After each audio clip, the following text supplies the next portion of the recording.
I want you to think back with me this morning, if you would, back in time to a year. Try to recall all that we know about that year. The year is 1791. If you go back that far in your mind, you're going to be taken back to the birth of this country, the things that were happening within that first 15, 20 years after the Revolutionary War. The world was changing. New alignments being formed across the globe, new fortunes being made, new business happening. I'm just wondering if anybody here knows in 1791 who the wealthiest man in the world was that died that year.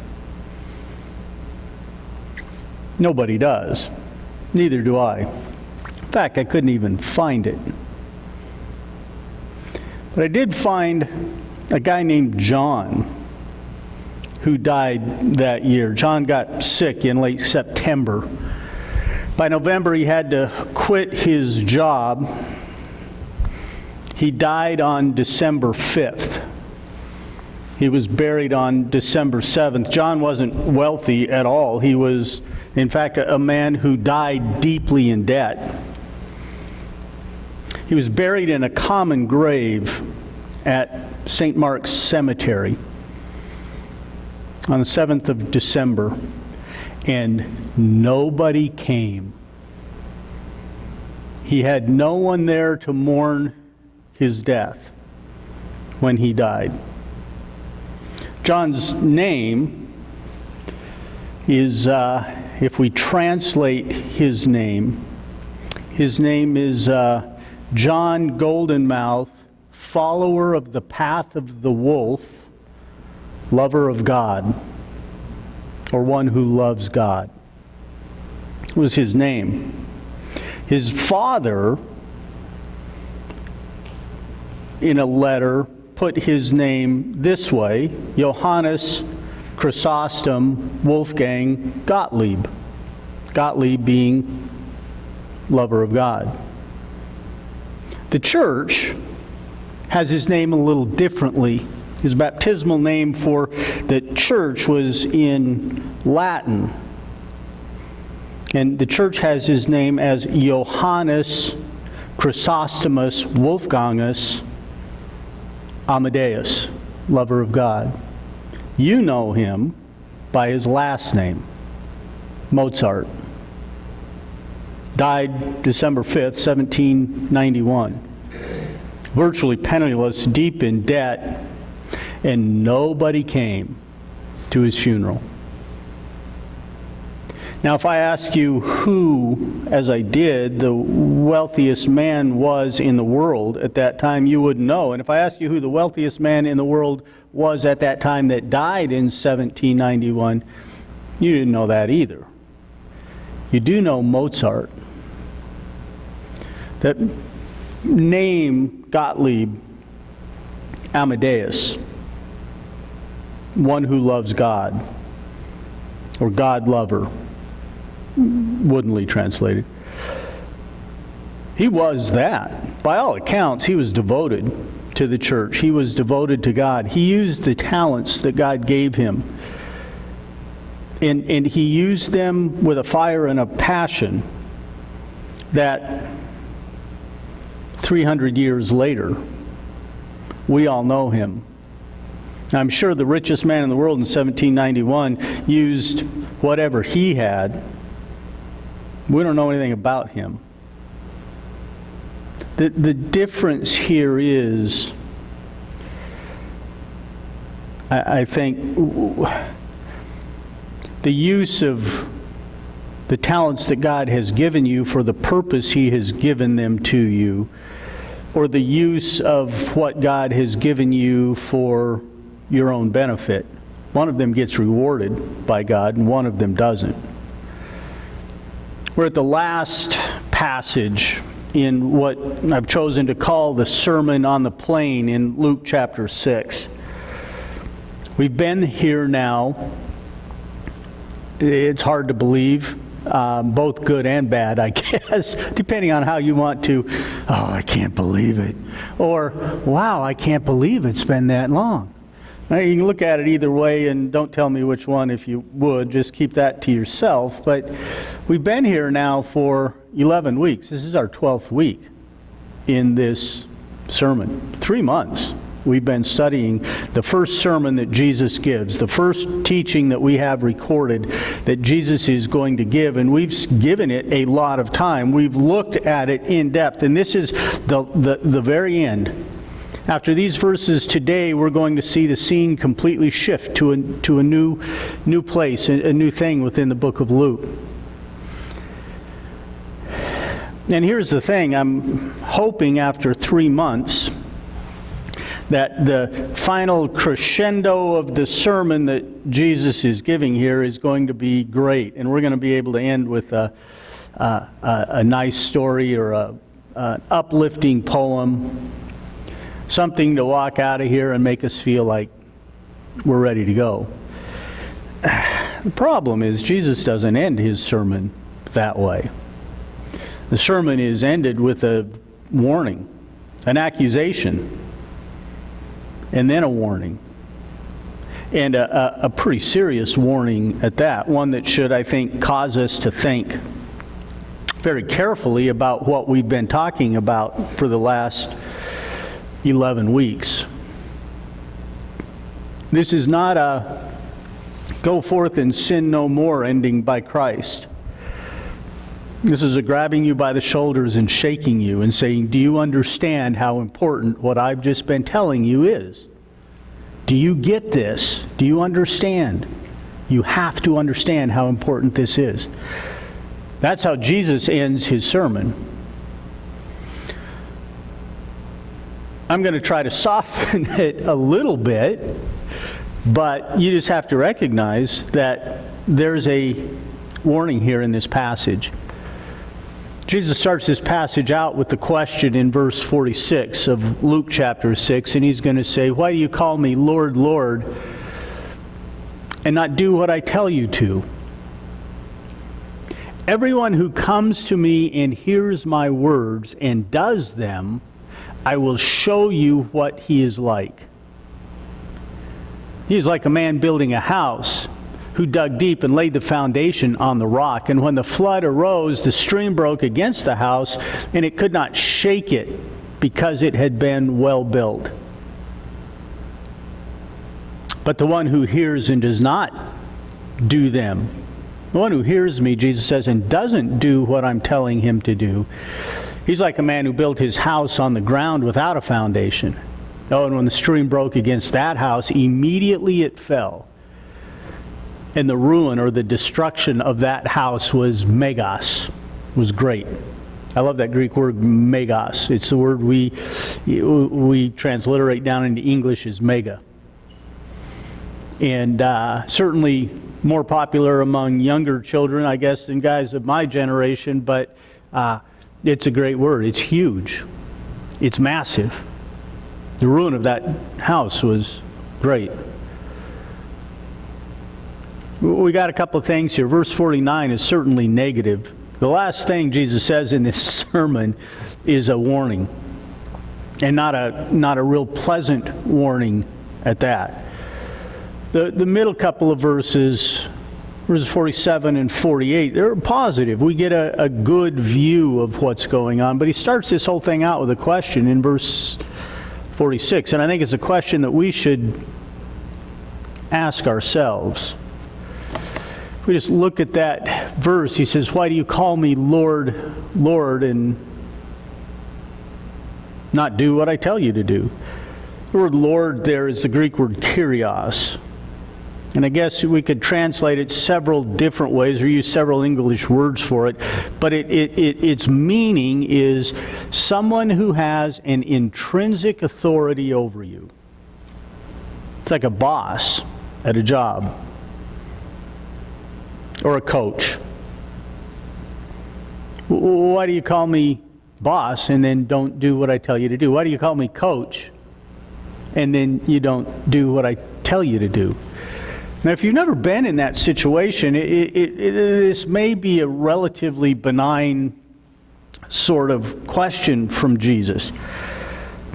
But if you've ever been a boss in a company, or if you've ever been a coach, you understand how really serious this question is. Because it's not optional to do what the boss says and still have him be your boss. You can always not do what the boss says, but he won't be your boss for very long if you do that. And you can always do what the coach says, but he won't be your coach very long if you're not doing what he tells you to do.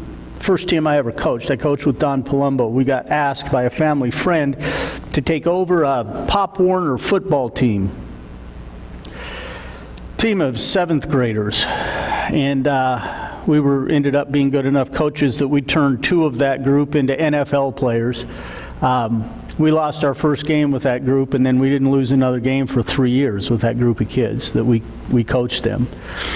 We got them their first year as 7th graders, and they had lost their first 2 games by hundreds to nothing. They hadn't even scored a touchdown yet. And their coaches quit, and we got the call to come, and so we showed up, and we go through a week of practice, and starting from ground zero, we put 3 plays in the offense. Dive to the middle, sweep to the right, and a reverse to the left. We got 3 plays that we're going to run, and we go into our next football game with 3 plays. Don coached the offense, and I coached the defense.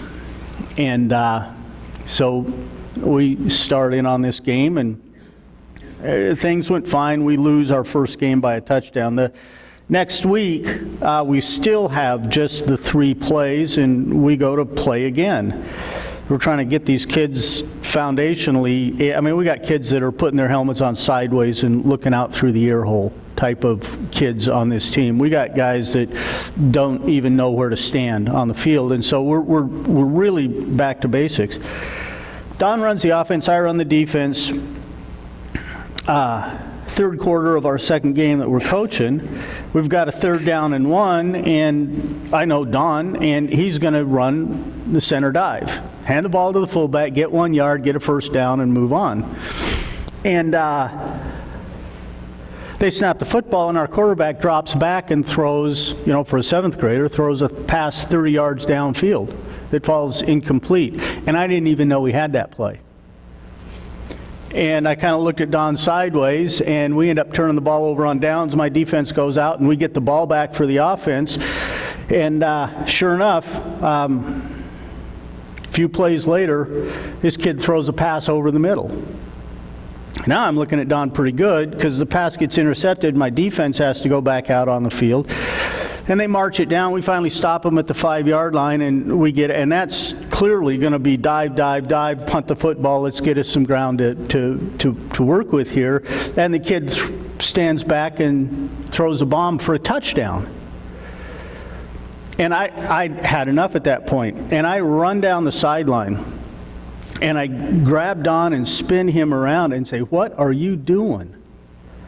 Throwing the football." And I'm fairly animated and angry about the whole thing. And I said, "If you throw the ball one more time in this game, Don, we're going to have a fight right here on the sideline." And Don said, "I'm not throwing the football. I don't know what the kid's doing. I'm calling plays, and he's doing something entirely different." So we get the ball back, and I'm now paying attention, and our quarterback, his name was Beaver. And actually, that wasn't his name. I don't even remember the kid's name. I just remember everybody called him Beaver. And I don't remember if he was especially eager, if he had big front teeth. I'm not sure what the deal was, but they called him Beaver. And I'm looking at our quarterback, Beaver, and we send the play in. Kid runs in, tells him in the huddle they call a play. Beaver walks up to the line of scrimmage, and he's looking over at the sideline. And I'm looking at Don, and Don's just standing there, and Beaver's looking at the sideline, and then I notice Beaver's dad in the stands, waving his hands around. Beaver's dad is calling plays. And Beaver is doing what his dad says, not what the coach says. And I watched about 2 plays of that happen, and sent in the backup quarterback. And Beaver came to the sideline, and I pointed to the end of the bench, and I said, "You sit right there, and don't you move until I come to talk to you at the end of the football game. If you move, all I better see is a helmet and a pile of clothes. Because if you're not sitting there when I look for you, you're not going to be on this team any longer." And he sat for the rest of the game. Tears, crying, mad, angry. And I get it. And after the game, his dad wanted to talk to me. And so we had a conversation with his dad. And the conversation, I won't go into the whole thing. I'm certainly not on a Sunday morning in church. But the upshot of the conversation was, "Mister, this is my football team, and this is my field. And when he steps on that field, he listens to me and nobody else. And if he's going to listen to somebody else, I'm not going to let him on my field." It was a little longer than that and certainly punctuated a little more, but I'm the coach. I don't know what you're even thinking about, having your kid trying to listen to you. I'm the coach. You can't do that. You're almost speechless at this point. And angry. And as angry as I ever have been in my entire coaching career. All the games I coached, well, there was one referee, but that guy.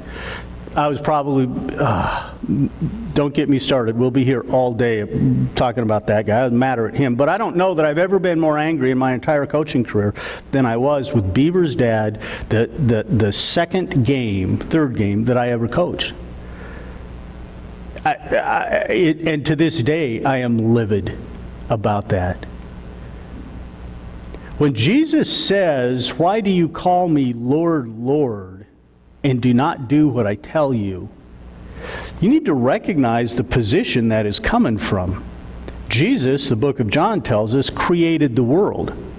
Jesus, the book of John says, is in charge of the world. He is the king of the world. He is called the King of Kings. He is the one with sovereign, absolute power over the ones who have sovereign, absolute power over the people on this planet. The power that Jesus has over the kings of the world is the same power the kings of the world have over their subjects. He is the King of Kings. He is the Lord of Lords. He is the boss of the bosses. He's the creator. He knows everything. Everything that can be known, Jesus already knows it. He knows the beginning from the end as God. He knows from the very beginning what's going to happen at the end of time. Jesus is standing there saying, "Do you not get who I am? When I speak," like the old E.F. Hutton commercials, remember those? When E.F. Hutton speaks, people listen, right? Jesus, when Jesus speaks, you better listen. And that doesn't just mean you hear what he says, that means you listen to what he says. You take it in. This question is a whole lot bigger than we think it is. Why do you call me Lord, Lord, and then not do what I tell you to do? There's a disconnect there if that's what you think. And it is, by the way, it's what the world does. The world, who looks at Jesus, may give lip service to the fact that, yeah, Jesus was God. Jesus, he's the Lord. Well, and then they take what Jesus says and they do nothing with it. Kind of like the employee, if you've ever been at a firm that had an employee like that, when the boss comes in and tells them, and the boss turns around and leaves, and he says, "I'm not doing that. That guy doesn't know what he's talking about. He's an idiot. I'm going to do what I want to do because I know better than him." Or the football player who throws a 30-yard long bomb when he should be running a dive play because he thinks he knows better than the coach. It's a problem. The Bible deals with this. In fact, in the book of, it deals with it all over the place in the Bible. But write it down this way, I guess. that we must obey Christ because of who he is. I mean, that's the essence of this question. Why aren't you guys doing what I'm telling you to do? We've just spent 11 weeks with Jesus in his very first sermon telling us how Christians are supposed to live. And at the end of this, he says, now, why aren't you guys doing it? I could ask the same question of you. You've had 11, 12 weeks now to change your life, to do the kind of things that Jesus has called us to do. And you call Jesus Lord. Why do you call him Lord, but you haven't made those changes over the last 11 or 12 weeks? Even accounting for the message delivery system, which is me messing things up, right? Why aren't you doing that? I mean, that's the question that Jesus is answering or asking, and the answer is, don't you know who I am? He is the boss. Jesus is the coach. When Jesus speaks, there should be no argument, even if we don't like what he says. And yet that's not the way it is. There's argument all the time. Look at this passage in Revelation. Revelation 17, verses 13 and 14. These are of one mind. And the passage in Revelation here is about the world system and the kings of the world. Specifically at this point, the 10 horns, which are identified as the 10 kings, which are 10 countries who aren't doing what they're supposed to be doing, at least according to God. They're following the beast. And in verse 13, these kings, this world is of one mind, and they're going to hand over their power and their authority to the beast. They will make war on the Lamb at this point. The world system is going to fight against God's system here, but the Lamb will conquer them. I mean, there is no battle. There is no war here. For he is what? He's the Lord of lords and the King of kings.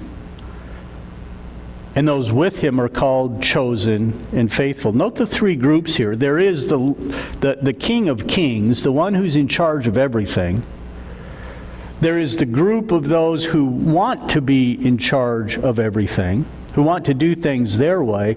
And then there is the third group. And notice the name of the third group. That's those who are with the King of kings and the Lord of lords. And that third group are called, right?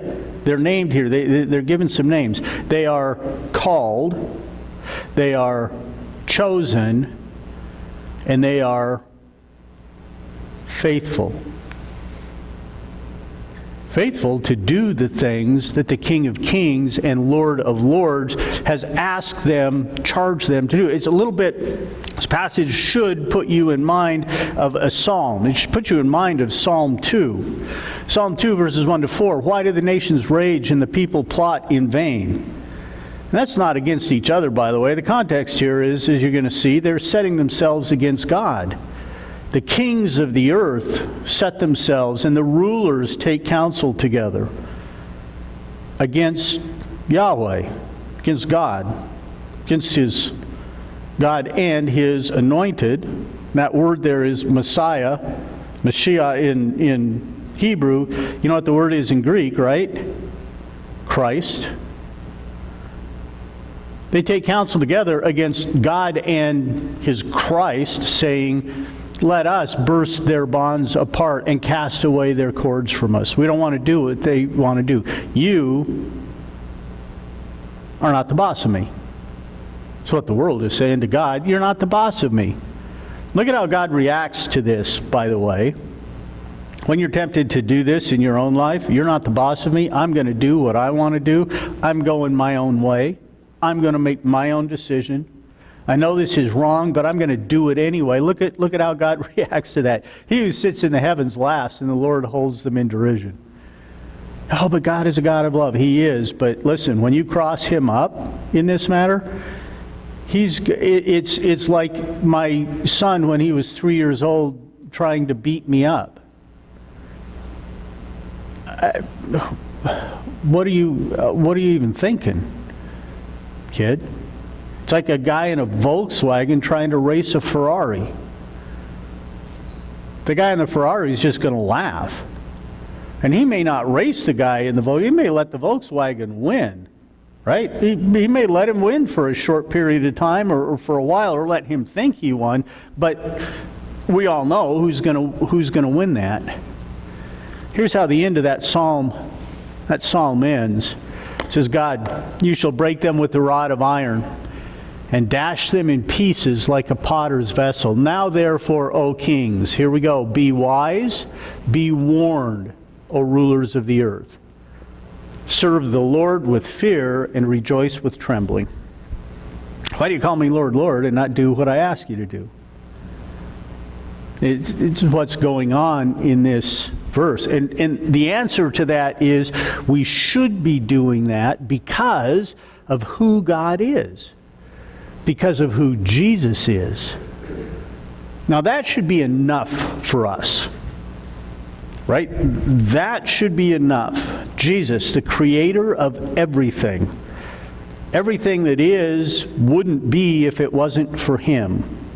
He is in all things, through all things, by all things. He is all things. All things are in him, right? I mean, we can go through the Bible passage and look them up, and we understand that. And that's why when Jesus speaks, we should listen. When he tells us not to take revenge, we shouldn't take revenge. When he tells us how to treat other people, that's how we should treat other people. We shouldn't argue with him, and there's none of this, yeah, but you don't get it, my situation is special. If only you knew what I was going through, you'd give me a pass on this. There shouldn't be any of that. Why? Because Jesus is the King of Kings, he is the Lord of Lords, he is the boss, and what he says goes. Now that should be enough for us, but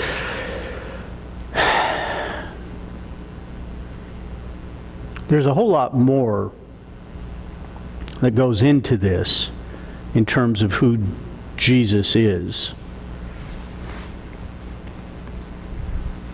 There's a passage in John that's instructive in this. Jesus is going to call himself a name here in John 10. And Jesus is going to say this. He's going to say, listen, I am the good shepherd. How do you know that I'm the good shepherd? Well, the good shepherd lays down his life for his sheep.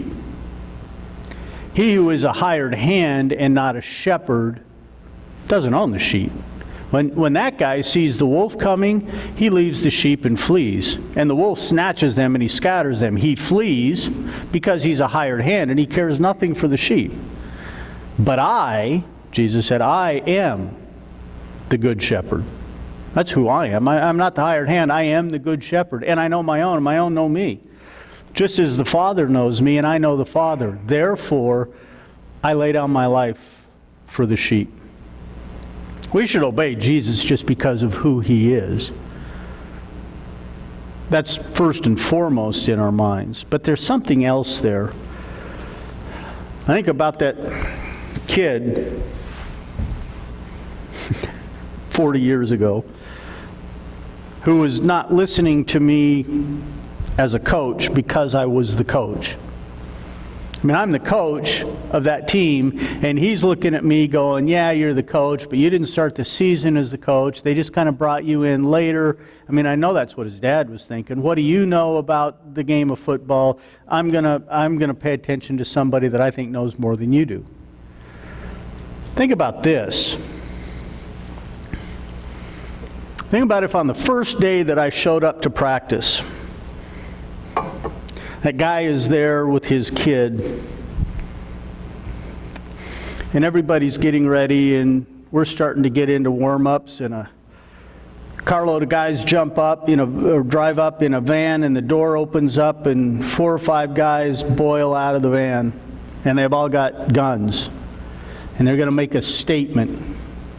Political statement, and they're going to kill a bunch of kids on the football field. And all 5 of those guys see Beaver standing in front of the rest of the team, and they all point their guns at Beaver, and they're ready to kill this kid to make a political statement on a football field. And I see it. And I begin to run towards him, and as they raise their guns and start to fire, I dive in front of him. And all the bullets that were going to hit that kid hit me. And I lay there, and the paramedics come, and I end up in the hospital, and 3 or 4 or 5 weeks later, I come back, and guess who's back at practice? Coach is showing up. You think that kid's going to listen to his dad over me at that point? Or am I going to be somebody to listen to simply because of what I did for him? Is there a connection there now that isn't just some guy came in off the street to tell us what to do? There's a connection there that this guy cares about us. He cares about me. He was willing to dive for me. When he tells me to run a dive play, you know what? I'm going to run the dive play. I don't care what anybody else says. That is another motivation. I think the primary motivation is we obey Jesus because of who he is. But the secondary motivation is this right here. It's the last line of that play. I lay down my life for the sheep. Now, if he's going to lay down his life for you, is he going to tell you something that isn't good for you? Yeah, I died so that you could live. Now, do what I tell you to do, and watch this. Gabriel, watch this. I'm going to tell him to do that. He's going to do it, and he's going to fall off a cliff, and it's going to kill him. Watch this. Is that what's going on? I mean, think that through. Jesus died for you. Is he going to tell you anything that isn't the very best for you? He gave his life so that you would have life. Now, how would he do anything or say anything except for what is the very best for you? Jesus says, why do you call me Lord, Lord? Why do you call me the boss? And then don't do what I say. Well, part of that is because of who I am. But a big part of that is also because of what he did. And it's certainly something that we should be aware of. Because think about it, in the last 3 months, if you go over the last 3 months worth of sermons in Luke chapter 6, how many of the things that we have talked about are presented as optional? How many of those things is Jesus preaching on that day saying, oh, hey, here's a good idea. Take it or leave it, incorporate it, switch it up, change it around, put it in your life however you really want. I mean, it's not that. It just seems like it's a good idea to me. It might be a good idea for you. So you may want to take... How many of that stuff is optional in the last 3 weeks? We haven't talked about a single thing that is optional. Every single thing is a command from the guy who created everything. It's his sandbox. It's his field. None of it is optional. Now, here's the thing. I could stop right here today and we could be done. That's enough. Right? It's enough for today. I could be done. Some of you wish I was. But I'm not. We've got a couple more verses, and I want you to see that the next couple of verses, verses 46 and 48, or 47 and 48 of Luke chapter 6. It's a positive thing for us. Everyone who comes to me and hears my words and does them, I will show you what he's like. He's like a man who builds a house. He digs deep and he lays the foundation on the rock. And now when the flood comes and the stream breaks against the house, you're not going to shake the house. The house is going to be strong. Why? Well, because the house has been well built. A life obeying Christ is a well-built life, is it not? That life is going to be able to handle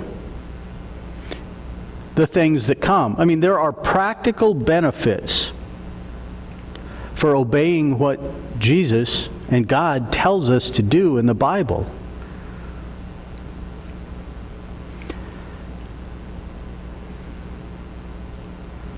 A lot of reasons that this becomes optional for us. The belief in the church that you are not saved by works, that you're saved by grace. The belief in the church that all of your works are nothing but filthy rags, right? Nothing you do is ever going to measure up. When we begin to look at the things that we believe,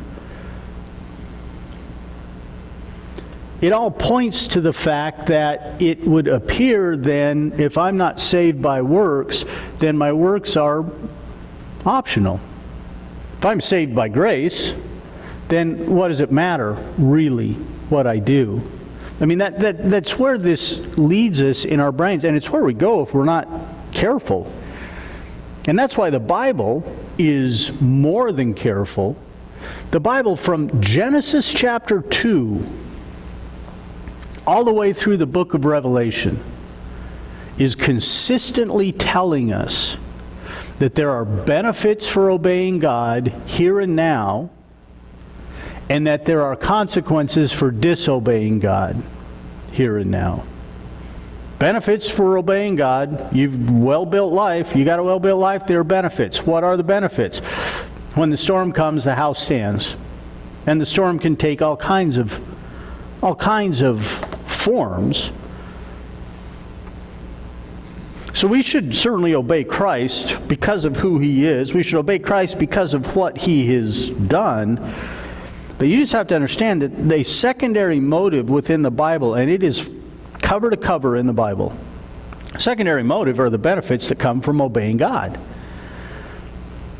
Remember the profit of obedience. And I use that word, note the spelling there. It's not profit as in Old Testament capital P prophet speaking the word of God. It is profit speaking of something good accruing to you.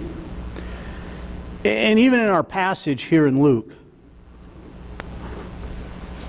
let me show you just in the previous couple of verses. Sorry, I have something in my throat there. Let me show you in just the previous couple of verses some of the prophets that accrue. Look at verse 44, Luke chapter 6, verse 44. There's a couple of verses in front of where we are. Each tree is known by its own fruit. Figs aren't gathered from thorn bushes, neither grapes picked from a bramble bush. I'm not worried about the second sentence here. I'm worried about the first sentence. For each tree is known by its own fruit. What are you known by? Your fruit. What is your fruit? What you do. You are known by either obedience to God or by disobedience to God. You're known by that. And if you are known by your fruit, then what does that tell you? It tells you that you know what kind of tree you are. When I look at my life, and I'm putting it in Bible speak here, but when I look at my life and the fruits of my life, it is going to tell me what kind of tree that I am. Now, let's put it in real terms. When I look at my life and I see the kinds of things that I do, if they are in step and in obedience to God, I have an assurance that my justification is complete, and my sanctification, or my growing in grace and knowledge, is continuing, is proving that my justification is there. And if I look at my life and my life is filled with things that are not being obedient to God and to Jesus, if my life is full of sin, full of actions that contravene what God has said, then how sure can I be about my salvation? Am I saved? Maybe. Probably. Possibly. I'd pick an adjective. Maybe. I mean, I'm looking at your life trying to figure it out. I think maybe you are. When you go to sleep tonight and you climb into bed and you look at your life and you see all this sin that is piled up in your life, unrepentant sin that isn't being dealt with, willful disobedience to God, and I'm looking through my life and watching all that stuff pile up, the question has to come to me, am I really saved? Am I really saved? Because my life doesn't look like it. And trees are known by their fruit, and my fruit doesn't look like a God tree with God fruit. It looks like a world tree with world fruit. Is there a benefit to obedience to God? Yeah, there's a benefit. The assurance of your salvation. And don't discount that in the middle of the night when you can't sleep and you're laying there saying, I don't even know if I'm saved or not, how much of a blessing and how much of a benefit would it be to take that worry off your plate? Go, you know what, I can look at my life, yeah, I'm saved. I know I'm saved. If I die right now, I know where I'm going to be a second later. Not a doubt in my mind. Is there a benefit to having that? Sure there is. You talk to Christians, and I'm telling you this, I've done it. You talk to Christians, and you ask them, are you going to heaven? And the answer that you're going to get is some form of, well, I hope so. I think so. I should. I'm a pretty good person. The answer that we should be able to give is absolutely I'm going to heaven, and if you don't believe it, look at my life. And if you don't have that, then you're missing a benefit. Here's another one from our passage, a couple of verses earlier, Luke 6:42. How can you say to your brother, brother, let me take the speck that is in your eye? Okay, we talked about this. When you yourself don't see the log that is in your own eye, you hypocrite. First take the log out of your eye, then you will see clearly to take the speck that is in your brother's eye out. Then you will see clearly. Then you will see clearly to take the speck out of the other guy's eye. Being obedient to God is a preparation for you to help other people, to minister to other people. And that's a benefit, not just to you, but to them. My being obedient to God is preparing me to minister to other people. My disobedience to God is hindering my ability to minister to other people. And now when someone needs my help and I can't help them, something else that keeps me up in the middle of the night. When I'm prepared to help them, is there a blessing there for me? Is there a benefit for me? Leading someone else to Christ? Showing someone the way? Helping someone with their Christian life? Yeah, there's a blessing to you. And later on, here, the same passage, Jesus says, you hypocrite. Why are you a hypocrite? Because you're not obeying me, because you're claiming one thing, but your life looks different. You get rid of that, you get your life matching up with what you're claiming for your life, and you know what that's going to do? I'm not going to call you a hypocrite anymore. What Jesus says. Jesus says, I won't call you a hypocrite if your life matches your words. Is that a better relationship when Jesus doesn't call you a hypocrite? Let me back up. Say it this way. Which relationship do you want with Jesus? The one where he calls you a hypocrite or the one where he doesn't? I want the one where he doesn't, right? That's a better relationship than the one where the guy that I'm calling my boss thinks I'm a hypocrite and he can't trust me. Now I'm not a hypocrite and he can trust me. Better relationship.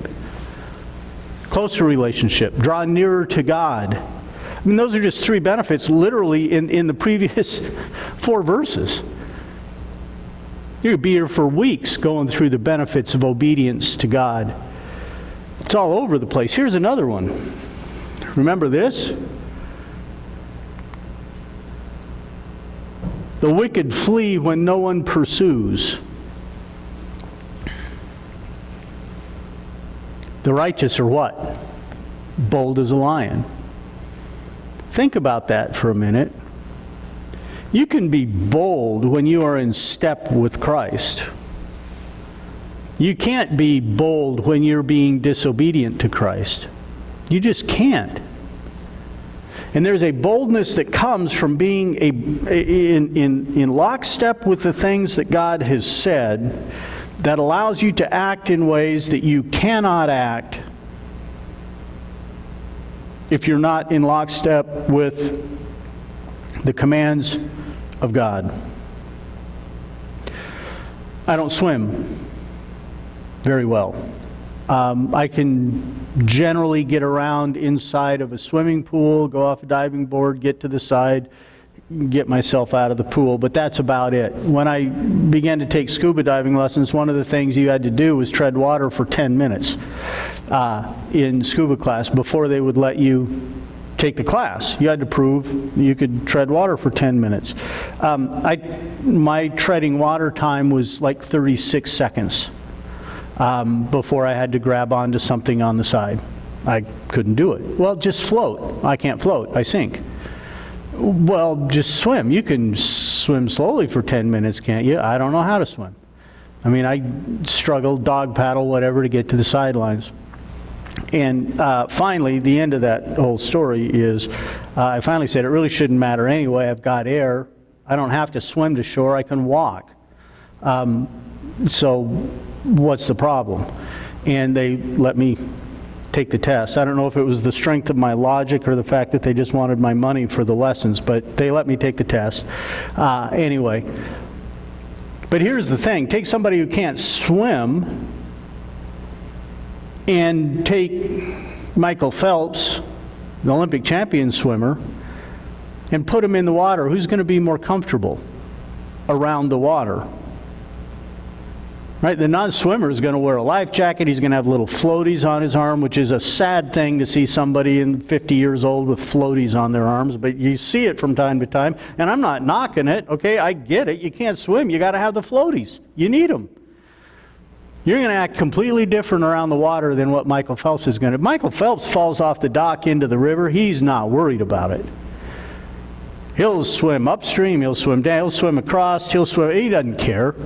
He'll go wherever he wants to go. I fall into the river off a dock, and I'm just telling you, there's real danger that